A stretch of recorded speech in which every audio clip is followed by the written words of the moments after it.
রাজনৈতিক ব্যক্তিবর্গ, প্রধান শিক্ষক সহ আমার সামনে যারা শিক্ষকবৃন্দ শিক্ষিকাবৃন্দ আছেন এবং আমার প্রিয় এই কলেজের যারা কৃতি শিক্ষার্থী ও আরো শিক্ষার্থী যারা আছে আমার ছোট বোনেরা, আমার সালাম দেবে। আসসালামু আলাইকুম।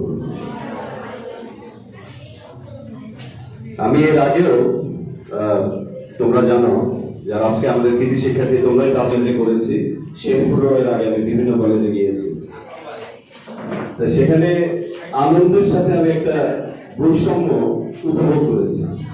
বৈষম্য বা সেটা আমি আনন্দের সাথে উপভোগ করেছি। সেটা হচ্ছে যেখানেই আমি গিয়েছি সেখানেই দেখি ছেলেদের থেকে মেয়েরা অনেক এগিয়ে আছে। মেয়েরা সব জায়গায় তারা রেজাল্ট অনেক অনেক ভালো করেছে।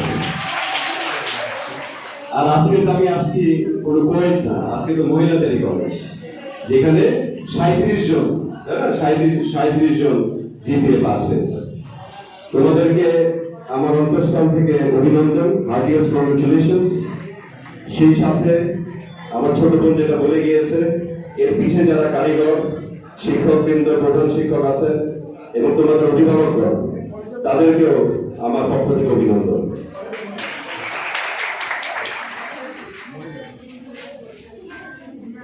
আমরা যদি ইসলামের ইতিহাসের দিকে দেখি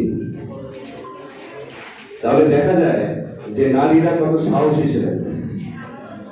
আমাদের নবীজির সাথেও অনেক সাহসী নারী কিন্তু যুদ্ধ করেছেন, তোমরা জানো। মা খাদিজা রাদিয়াল্লাহু তাআলা একজন সফল নারী ব্যবসায়ী এবং বাণিজ্য জগতে একজন সফল নারী ছিলেন।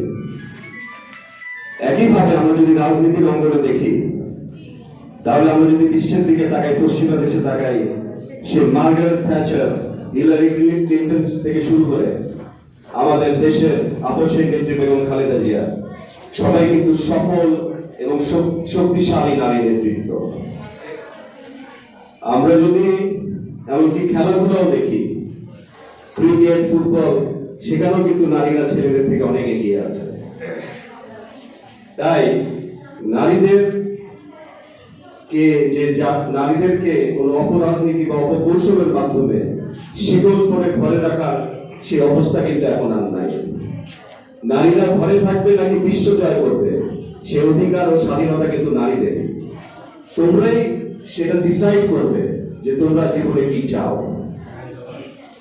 যেমন আমার ঘরেও কিন্তু 3 জন নারী, এক আমার মা, এক আমার স্ত্রী, যে সে কিন্তু ডাক্তার, মানে প্র্যাকটিসিং ডক্টর, সে ডাক্তারি সে কাজ করে, এবং আমার 10 বছরের মেয়ে, আমার একমাত্র মেয়ে সন্তান। এখন সে দেখা যায় যে এআই বা বিভিন্ন তথ্য প্রযুক্তি দিয়ে আমি তার কাছ থেকেই শিখি, সে আমাকেই শেখায়। তো আমার ঘরের নারীদের কথা বললাম, তাই আমি নিজের বাবা হিসেবে আমার মেয়ের এখনই আকাশ ছোঁয়ার স্বপ্ন। আমি বাবা হিসেবে ওর পাশে থেকে ওকে সেই ডানারুটি দিতে চাই, যে ডানা দিয়ে সে উঠবে ইনশাআল্লাহ। এবং আমি এই সমাজে অন্য বাবাদেরও আশা করি যে আপনাদের মেয়ে সন্তানকে ছেলে সন্তানের সাথে আপনারা বিভেদ করবেন না। আপনারা সেই মেয়ে সন্তানকে সেই ডানারুটি দিবেন, যে ডানা দিয়ে তারা আকাশ ছুঁবে ইনশাআল্লাহ আগামীতে। আমি সেই দোয়া এবং কামনা করি। উইংস টু ফ্লাই, তাই না? তোমাদের তো আকাশ ছোঁয়ার স্বপ্ন মেয়েদেরও আছে। যেমন আমি সামিট ছিলাম, সেখানে একটা মেয়ে সে ইউরোপে তার স্কলারশিপ হয়ে গেছে, সে ইউরোপে যাবে। বরঞ্চ দেখলাম ছেলেরাই পিছিয়ে আছে, মানে ফার্দার হায়ার এডুকেশন নিয়ে। তো আমি তাকে এনকারেজ করলাম। ঠিক একইভাবে আমি তোমাদেরও অনুপ্রাণিত করতে চাই। আজকে তো এই অনুষ্ঠানটা আসলে তোমাদেরকে অনুপ্রাণিত করার জন্য, যে তোমরাও আকাশ ছুঁবে ইনশাআল্লাহ। তবে আমার একটাই তোমাদের কাছে অনুরোধ থাকবে, রিকোয়েস্ট থাকবে, যে আমাদের যেমন আমি নিজে কিন্তু ইংল্যান্ডে পড়াশোনা করেছি, হায়ার এডুকেশন। এমনি আমি স্কুল লাইফ আমার ঢাকায়, বাট ইংল্যান্ডে আমি গ্রাজুয়েশন করেছি, মাস্টার্স করেছি ইঞ্জিনিয়ারিং এ। বাট আমার সবসময় আমার নিজের মধ্যে একটা কাজ করতো যে আমি আমার দেশে ফিরবো, আমার এলাকায় ফিরবো, এখানে আমি কিছুটা অবদান রাখার চেষ্টা করবো, কন্ট্রিবিউট করার চেষ্টা করবো।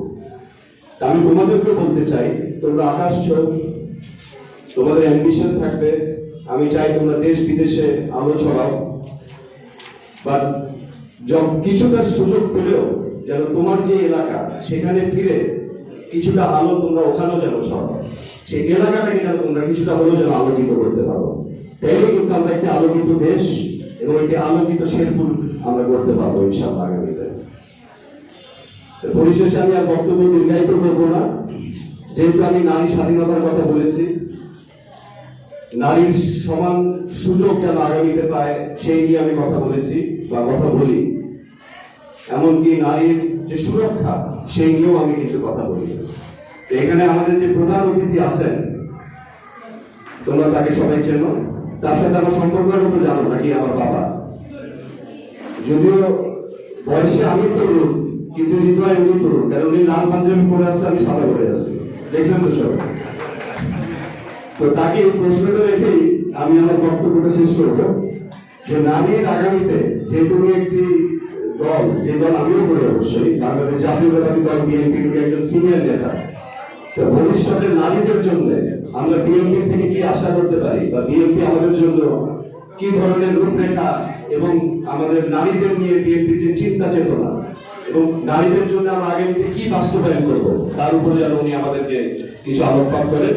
এই বলে আপনাদের এবং তোমাদের জন্য সব আগামীর জন্য শুভকামনা এবং দোয়া ও ভালোবাসা দিয়ে আমার সংক্ষিপ্ত বক্তব্য শেষ করছি। আল্লাহ হাফেজ, বাংলাদেশ জিন্দাবাদ, সবাইকে ধন্যবাদ।